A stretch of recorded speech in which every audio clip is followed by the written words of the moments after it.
wist ik even net wat ik zeg. Daar doen een beer op Schiermonnikoog zeg. Beer boeloe, boeloe de beer. Wat, beleven we deze keer.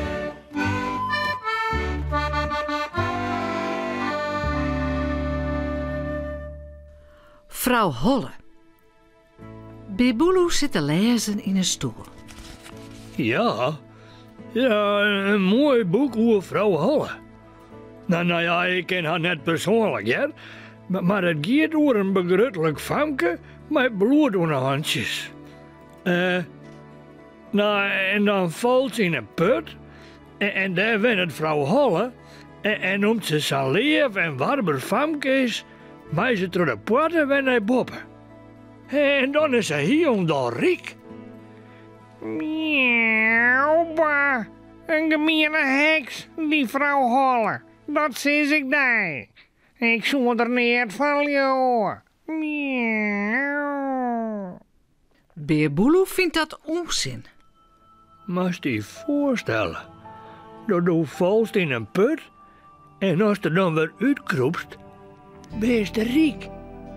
Zoks is wel heel aardig, no? Hij rent al boeten. Wacht je? Ik zal Sipkes vragen wat hij ervan vindt. En een skofke letter vraagt er Sipke of hij soks ekleut. Ja, nou, ik wist het net. Zo vaak ben ik nog net in de put vol.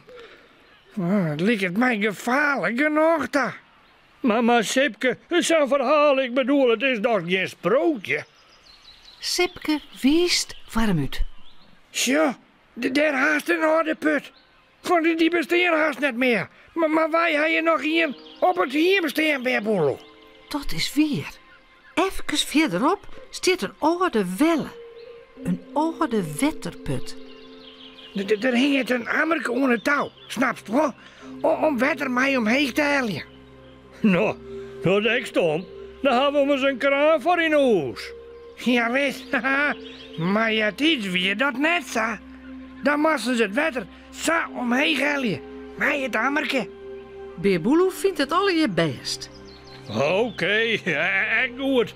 Maar als dit dezelfde put is als uit het verhaal, dan spring ik erin. Beer Boeloe rent er gauw heen. Zo is dat nou wel dwaan? Roept Sipke hem nog na, maar hij jet het al net meer. Wat wist je? Maat Beer Boeloe in de put springen? Mooi? Maar wist je